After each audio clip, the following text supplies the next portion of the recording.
오늘은 회복 시리즈 10번째 하나님 나라를 소망하며 사는 성도, 이런 제목의 말씀 함께 나누도록 하겠습니다. 강림절 두 번째 주일을 맞이하게 됐습니다.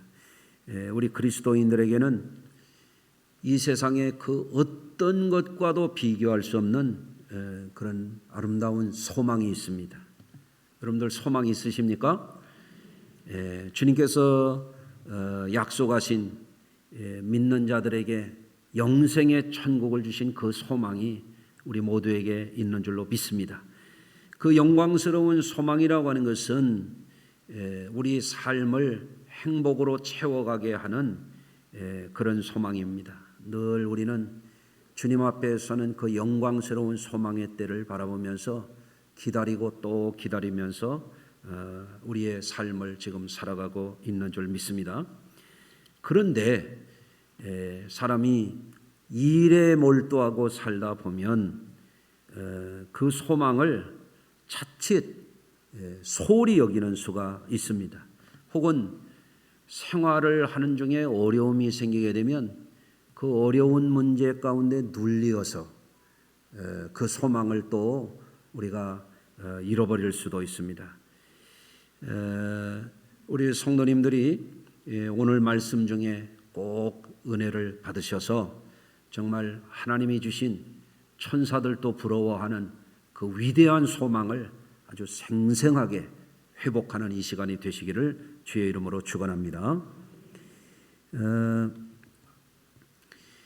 사람의 인생은 어떤 소망과 기대를 갖고 사느냐에 따라서 삶의 방향이 완전히 달라질 수 있습니다. 그리고 어떤 기대와 소망을 갖고 사느냐에 따라서 우리 인생의 종착지가 달라질 수 있어요. 그래서 매일, 매월, 매년 이 반복되는 일상 속에서 우리는 늘 무엇인가를 소망하고 기다리면서 지금 살아가고 있습니다.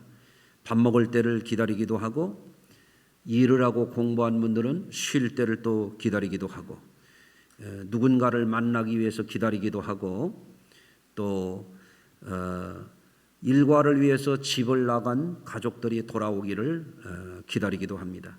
그런 일상 속에 살아가다가 어느 경점에 도달하게 되면 우리 자신이 천국에 들어가기를 기다리는 그런 순간이 우리에게 닥쳐올 것입니다.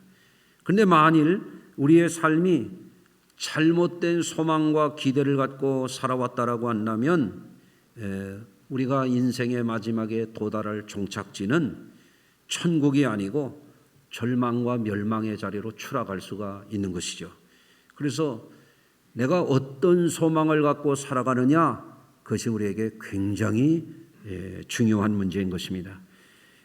그래서 우리 주님이 주신 그야말로 비교 불가한 어마어마하게 영광스러운 이 천국의 소망을 우리가 잘 간직하고 살아가려면 우리가 어떻게 해야 되겠느냐 하는 것, 오늘 말씀을 중심으로 전하고자 합니다. 첫째는 우리 성도님들은 소망을 영원하신 하나님께 큰 소망을 두고 사시기를 바랍니다. 한번 따라서 하시겠습니다. 영원하신 하나님께 큰 소망을 두고 살자. 오늘 5절에 이렇게 말씀하고 있죠. 나의 영혼아, 잠잠히 하나님만 바라라. 무릇 나의 소망이 그로부터 나오는도다. 아멘. 우리가 하나님의 소망을 늘 바라보고 산다면 우리 성도님들 천국 가는 거 걱정 안 하셔도 됩니다. 주님이 다 약속해 주시고 보장해 주셨잖아요. 그런데 우리의 삶이라고 하는 것이 육적인 필요를 따라서 그 필요를 충족하는 그런 반복된 생활을 하고 있거든요. 예를 든다면 배가 고프다, 밥을 먹어야지. 밥을 먹어야 되겠다고 하는 게 하나의 작은 소망이잖아요. 뭘 먹을까? 뭘 마실까? 오늘 메뉴는 뭘로 할까? 요즘 같으면 여러분들 뭘 드시는지 궁금하네. 저는 가끔 저희 집 식구한테 그런 얘기를 합니다. 오늘 뭐 좀 뜨끈한 거 먹으면 좋겠다. 요즘에 그런 거 생각나지 않아요? 예. 그래서 필요를 느끼고 작은 소망을 갖고 그것이 충족이 되면 또 하루하루 이렇게 지나가는 거예요. 그래서 사람의 일상생활을 간단하게 압축해서 보면 이런 거예요. 먹고 자고 일하고 먹고 자고 일하고 자고 먹고 일하고 자고 먹고 일하고 일하고 먹고 자고 일하고 먹고 자고 이게 반복이 되는 거예요. 쭉 그렇지 않습니까? 물론 그런 삶의 반복되는 과정 속에서도 우리는 작은 소망을 갖고 살아갈 수 있죠. 그런데 그 작은 소망들이 궁극적인 소망은 아니란 말이죠. 그건 지나가는 것들이에요. 아무리 맛있는 걸 먹어도 한 끼 지나가면 그건 지나가고 잊혀지는 거예요. 그렇지 않습니까? 가령 우리가 어떤 최고의 의식주를 누리고 살 수도 있어요. 그거 행복하죠. 여유 있죠. 그것도 좋은 것입니다. 하나님 주신 선물입니다. 그런데 그것이 가장 큰 소망이 될 수는 없습니다. 아무리 좋은 옷을 입고 의식주가 최고의 그런 삶을 산다라고 할지라도 인생의 끝자락에 가서 보면 그 다음에 무슨 소망이 되겠느냐 이거예요. 그게 그렇지 않습니까? 또 이 세상에서 남다른 많은 지식을 습득을 하고 어느 분야의 전문가가 되고 아주 성취를 이루고 큰 성공을 이뤘다고 쳐봐요. 그런데 때가 돼서 내 인생을 이제 끝낼 때가 왔어. 하나님이 야 보따리 싸고 올라와. 그러면 아무리 내가 대단한 지식을 갖고 어느 분야의 전문가가 되고 굉장한 성공을 한다 한들 그게 우리의 미래에 무슨 소망이 되느냐 하는 거예요. 그런 것들을 우리가 무심코 지나칠 문제가 아니죠. 우리 인생에 굉장히 중요한 문제인 것입니다. 그래서 성경은 이와 같이 말씀합니다. 전도서 11장 9절입니다. 청년이여 내 어린 때를 즐거워하며 내 청년의 날들을 마음에 기뻐하여 마음에 원하는 길과 내 눈이 보는 대로 행하라. 그러나 하나님이 이 모든 일로 말미암아 너를 심판하실 줄 알라. 그런즉 근심이 내 마음에서 떠나게 하며 악이 내 몸에서 물러가게 하라. 어릴 때와 검은 머리의 시절이 다 헛되니라. 여러분 지금 머리 까만 분들 안심하지 마세요. 다 헛되대요. 너는 청년의 때에 너의 창조주를 기억하라. 곧 곤고한 날이 이르기 전에 나는 아무 낙이 없다고 할 해가 가깝기 전에 창조주를 기억하라. 아멘. 여러분 우리에게 있어서 가장 위대한 소망은 하나님을 바라보고 사는 것입니다. 성도 여러분, 하나님을 바라보고 사는 삶이 사실은 가장 행복한 삶이라고 하는 사실을 결코 여러분들 잃어버리지 마시길 바랍니다. 여러분 하나님을 바라보는 것을 할 수 없는 삶이라고 하는 것은 결국에는 세월이 가면 갈수록 나이가 많아지면 많아질수록 어떻게 됩니까? 갈수록 모든 게 허망해져요. 점점 허무해져. 점점 불안해져. 점점 두려워져. 아멘 해도 그렇게 돼요. 아멘 안 해도 그렇게 돼요. 아멘. 그렇죠? 그것이 사실입니다. 그것이 진실입니다. 그래서 우리가 세상에 어느 직업을 갖고 어떤 일을 하고 어떤 성취를 이루고 사느냐 하는 것도 나름의 의미는 있지만 그게 내 삶의 참 소망이 아니에요. 그래서 성경은 우리에게 예수 그리스도 안에서 하나님을 바라보고 사는 삶이 최고의 복된 삶이라고 하는 것을 가르쳐주고 있는 것입니다. 두 번째로 우리가 하나님께 소망을 두고 살아가는 신앙인들인데 하나님께 소망을 두는 것만이 아니라 흔들림 없는 믿음을 갖고 그 소망을 간직하고 살아야 돼요. 아멘이 어디 갔어요 오늘? 목회를 하면서 느끼는 게 있습니다. 남자들은 군대를 갔다 와봐야 믿음이 진짜인지 아닌지 안다 그런 말이 있어요. 청년 때 막 열심을 내는 사람들도 군대 가서 신앙을 잃어버리는 사람이 있어요. 그렇지 않습니까? 또 여자분들은 결혼을 해서 아기를 낳아봐야 진짜 믿음이 있는지 없는지 알 수 있다 그런 말이 있어요. 뭐 젊은 청년들 얘기뿐이겠습니까? 어떤 분은 신앙이 자꾸 변질돼. 어떤 분은 평소에 신앙생활하다가 취업하고 나서 믿음이 없는 사람이 있어요. 어떤 사람은 가난할 때는 막 부르짖고 기도하고 열심히 내던 사람이 돈 좀 벌면 신앙이 어디로 없어져. 그 참 신앙이라고 할 수가 없지 않습니까? 요즘에 또 하나 늘었어요. 여러분들 우리가 진짜 그리스도인이며 진짜 참 신앙, 하나님을 바라보는 신앙, 그 산소망이 있는지 없는지는요 코로나가 지나봐야 알아. 왜 아멘을 안 하시오? 깜빡하신 분 빨리 아멘 하시기 바랍니다. 그렇죠? 아니 코로나가 뭐기에 신앙이 흔들립니까? 흔들림이 없는 신앙을 가지시길 바라요. 그래서 오늘 6절에 오직 그만이 나의 반석이요 나의 구원이요 나의 요새이시니 내가 흔들리지 아니하리로다. 신앙생활하는데 갈짓자 걸음하지 말고 뒷걸음질 치지 말고 뒤를 돌아보지 말고 흔들림이 없는 그런 믿음을 갖고 사시기를 바랍니다.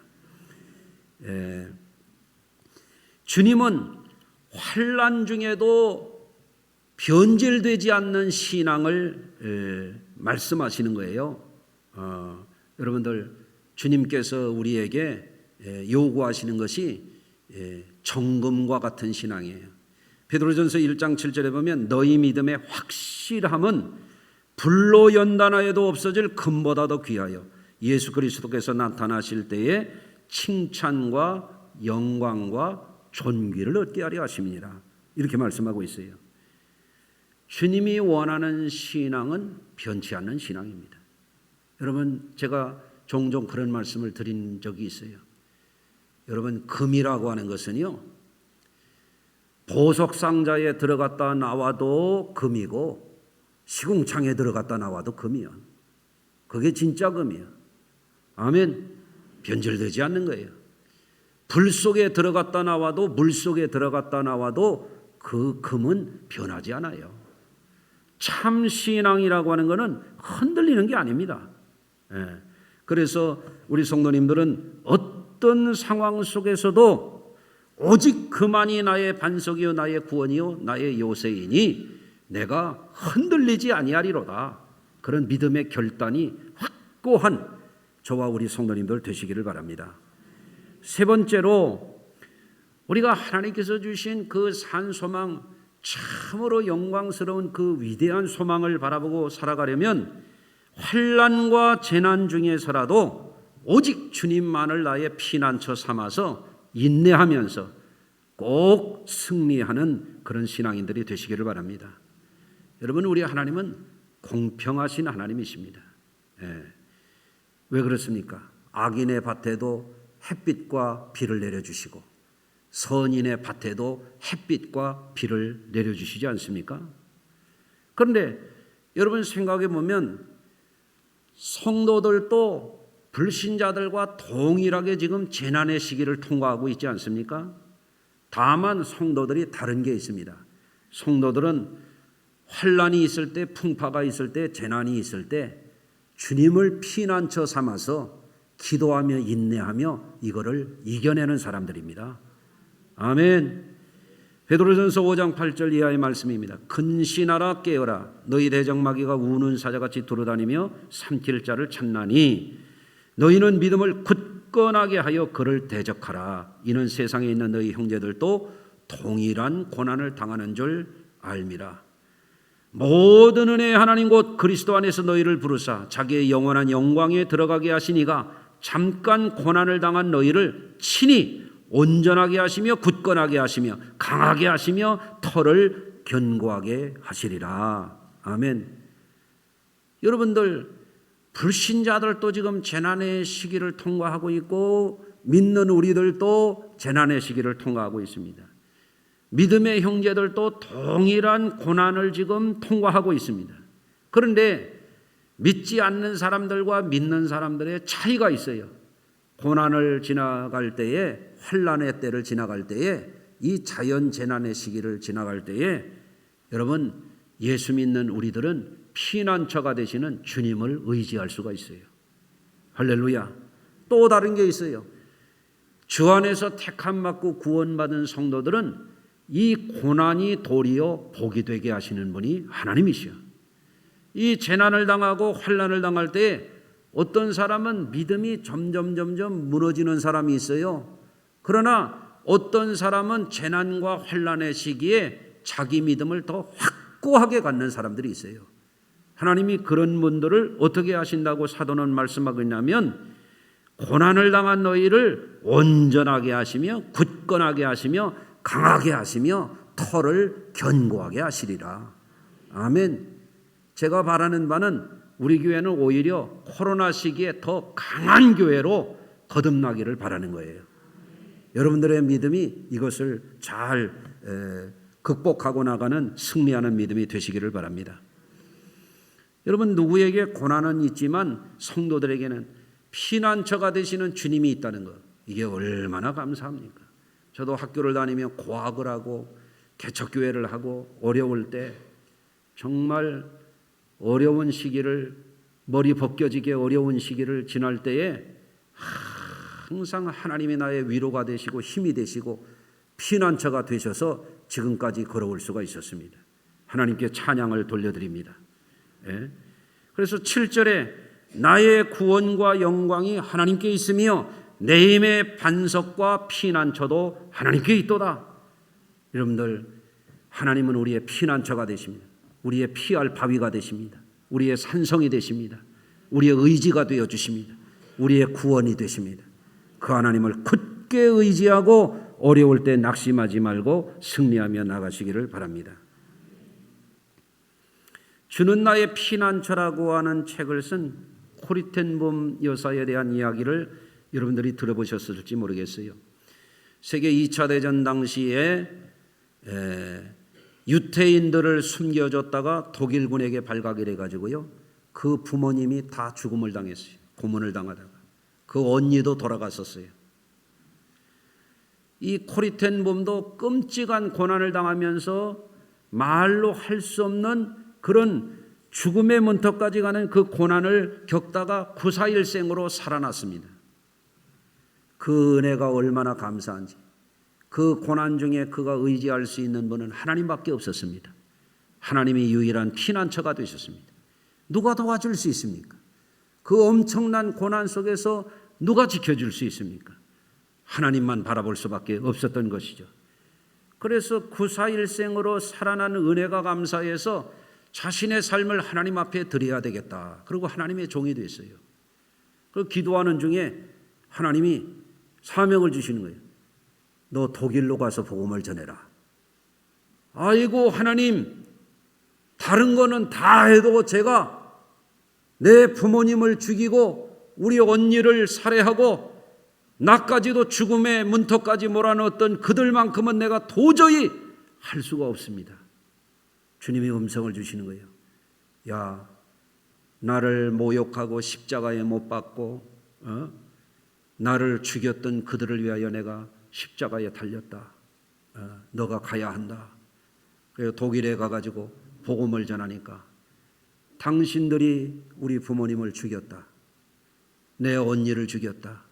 나도 그 고난에 그 말할 수 없는 죽음의 문턱까지 내가 갔다.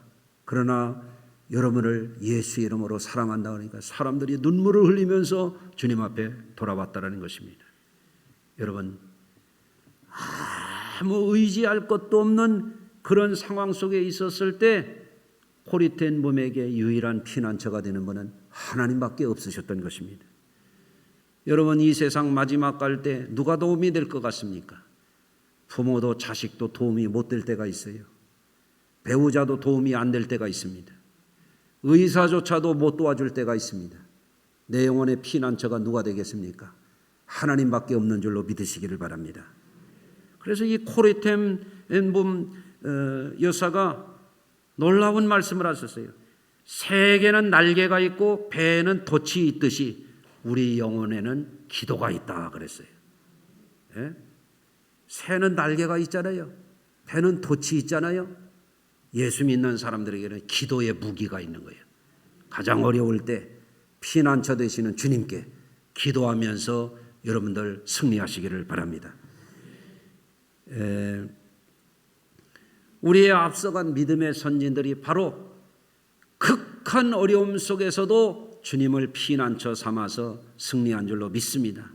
히브리서 11장에 가보면 이런 말씀이 있습니다. 그들은 믿음으로 나라를 이기도 하며 의를 행하기도 하며 약속을 받기도 하며 사자의 입을 막기도 하며 불의 세력을 멸하기도 하며 칼날을 피하기도 하며 연약한 가운데서 강하게 되기도 하며 어떤 이들은 조롱과 채찍질 뿐만 아니라 결박과 옥에 갇히는 시련도 받았으며 돌로 치는 것과 톱으로 켜는 것과 시험과 칼로 죽임을 당하며 양과 염소의 가죽을 입고 유리하며 궁핍과 환난과 학대를 받았으니 이런 사람은 세상이 감당하지 못하느니라. 그들이 광야와 산과 토굴과 동굴에 유리하였느니라. 어마어마한 고난이 있었을 때 여러분들 우리가 피난처 삼을 분은 하나님밖에 없는 것입니다. 그런데 우리가 일상에 펼쳐진 그 생활 속에 젖어서 살다 보면 하나님이 우리에게 주신 이 어마어마한 이 소망, 엄청난 이 영광스러운 소망을 소홀히 하고 살기가 쉬운 거예요. 여러분들 그렇기 때문에 한 해가 저물어가는 이때에 우리의 소망을 새롭게 해야 됩니다. 이 소망을 여러분이 굳건히 가지시기를 바랍니다. 윌리엄 패더가 쓴 글 가운데 있어요. 그런 게 있어요. 어린 소년이 길을 가다가 $5 지폐를 주었는데 평생 땅만 보고 살았다는 거 아니에요. 그래서 물건을 주운 것을 나중에 집계를 해보니까 뭐 온갖 잡동사니 같은 것이 수를 셀 수 없이 많더라는 거예요. 일부만 소개해드리면 이런 거예요. 옷 단추가 29,519개, 머리핀이 54,172개, 동전이 수천 개, 그걸 길바닥에서 주었대요. 땅만 바라보고 사느라고 하늘과 땅의 아름다움을 볼 겨를이 없었답니다.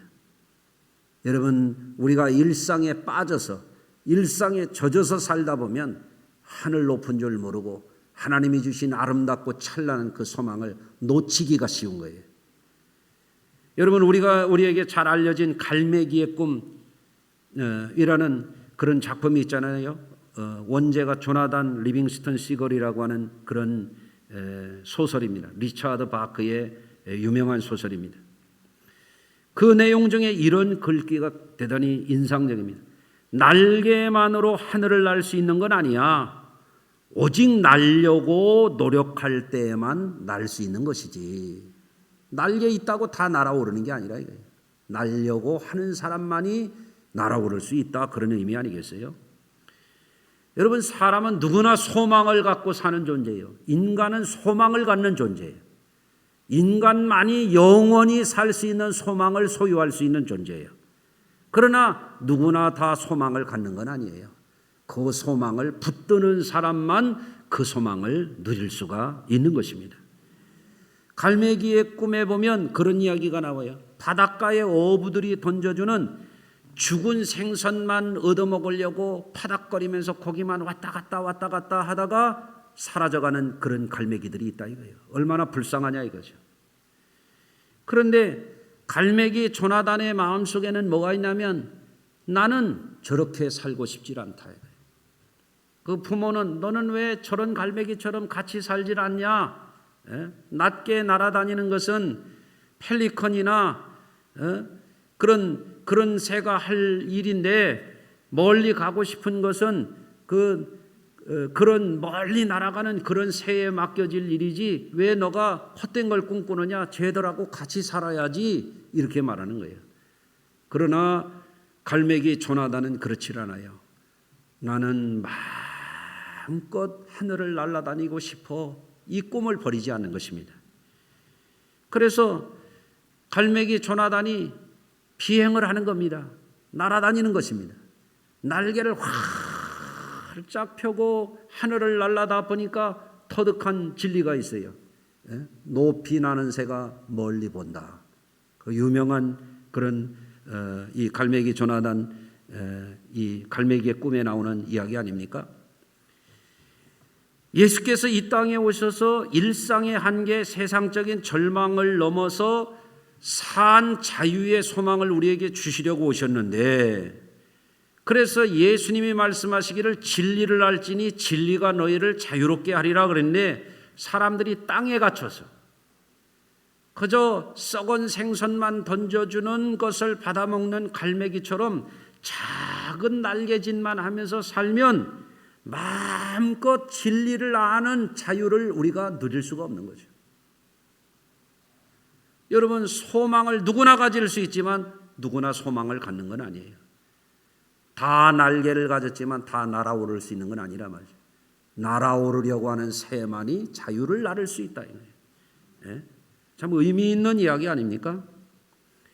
예수를 믿는다고 하는 것은 땅만 바라보고 살다가 절망하던 이들이 이제는 내 아버지 집에는 거할 곳이 많도다, 주님께서 보여주시는 그 위대한 소망을 바라보고 사는 것, 그것이 갈매기 조나단처럼 우리의 영혼이 소망의 날개를 펴고 자유를 얻게 되는 그런 것에 비유할 수 있다는 말씀을 드립니다. 그래서 그 갈매기의 꿈이라고 하는 내용 중에 그런 내용이냐면, 대부분의 갈매기들에게는 나는 것이 중요하지 않았다. 단지 먹는 것이 중요했지. 어떻습니까? 이게 리차드 바크가 갈매기를 비유적으로 사람에 빗대어서 얘기한 거 아니에요? 어떤 사람에게는 먹는 거나 중요하지 날아오르는 것은 중요치 않다 이거예요. 그러나 하나님이 우리에게 사람을 그런 존재로 지지 않았거든요. 우리는 날아오르는 존재예요. 여호와를 앙망하는 자는 새 힘을 얻으리니 독수리 날개치며 올라갈 것이요. 아멘. 저는 우리 교회 성도님들이 늘 하나님께서 주신 그 소망의 날개를 펴고 그 영혼이 세상 권세에 눌리지 말고 전염병에 기죽지 말고 어떤 어려움 속에서도 우리의 반석이 되시고 우리의 소망이 되시는 그 주님으로 인하여, 우리의 피난처가 되시는 그 주님으로 인하여 기도하면서 승리하기를 바라는 것입니다. 일상의 한계, 인생의 한계, 세상의 한계, 환난과 재난에 갇혀진 이런 한계, 그것을 넘어가게 하는 것이 예수 생명의 진리입니다. 예수 믿는 사람들은 승리하는 것입니다. 할렐루야. 유명한 강철왕 카네기 사무실 벽 한켠에 낡고 커다란 그림 하나가 걸려 있었답니다.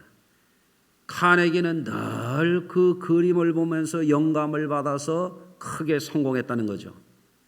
그런데 그 그림이 유명한 화가가 그린 그런 그림도 아니고 값비싼 무슨 고미술품도 아니었다는 것이죠. 그 그림의 내용은 커다란 나룻배가 덩그러니 해변에 노 젓는 노와 함께 버려져 있는 그런 그림이었다는 겁니다. 그런데 그 그림 밑에 의미 있는 문구가 있는 거예요. 반드시 밀물의 때가 온다. 그렇게 되어 있다는 거죠. 이게 희망이죠. 한번 따라서 해보십시오. 반드시 밀물의 때가 온다. 제가 종종 하는 이야기 한번 더 따라서 해보시겠습니다. 내 생애 최고의 날은 아직 오지 않았다. 반드시 밀물의 때가 온다. 이 그림을 어떻게 얻었냐니까, 카네기가 젊은 날에 세일즈맨을 하면서 사회생활을 시작했을 때 어느 노인 집에 가보니까 이 그림이 그려 있더라는 거예요. 그 그림 밑에 반드시 밀물의 때가 온다라고 하는 이 글귀가 자기 가슴 속에 박힌 거예요. 그래서 28살이 되는 해에 이 노인에게 찾아갔어요. 어르신, 만약에 돌아가실 때가 되면 이 그림을 누구에게 주시겠습니까? 혹시 저에게 넘겨주실 수 있겠습니까? 그랬더니 그 노인이 그림을 그에게 넘겨줬다는 거예요. 그래서 그 그림을 벽에다가 늘 걸어놓고 아침 저녁으로 보면서 나에게도 밀물의 때가 닥쳐온다. 온다. 온다. 오고야 말 것이다. 그러면서 용기를 내서 어려움을 이기고 그가 승리했다, 성공했다, 그런 이야기입니다. 여러분, 지금 많은 사람들이 절망적인 얘기를 합니다. 코로나가 연일 5,000명을 넘었느니, 신기록을 작성했느니. 그런데 여러분, 너무 기죽지 말아요. 지금 미국의 파이자 같은 경우만 하더라도 치료율이 89%에 달하는 치료약이 이미 나왔습니다. 이제는 사용 승인만 기다리고 있습니다. 우리나라에도 2월 달 되면 이제 들어옵니다. 그게 뭐냐면 게임 체인저라고 하는 겁니다.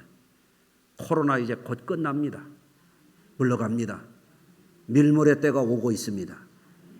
여러분들, 어려움이 있을 때, 시험이 있을 때 예수 믿는 사람들은 땅만 바라보고 한숨 지면 안 됩니다.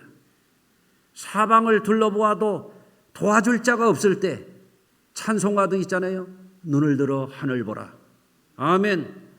시편에도 있지 않습니까? 천지를 지으신 여호와께서 나를 도우신다 그랬잖아요. 내가 산을 향하여 눈을 들리라. 내 도움이 어디서 올까? 내 도움이 땅에서 옵니까? 산에서 옵니까?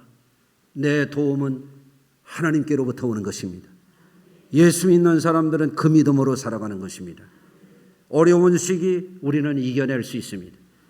어려움 때문에 망가져가는 사람도 있지만, 어려움 때문에 꿈을 잃어버리는 사람들도 있지만, 어려움 때문에 더 터가 굳어지고 더 강해지고 더 하나님 앞에 축복의 상급을 예비하는 사람들이 있는 것입니다. 저는 우리 교회는 코로나 이후에 더 강력하게 부흥할 것이라고 하는 믿음을 갖고 있습니다. 여러분들 날마다 승리를 선포하십시오. 내가 이것을 이길 것이다.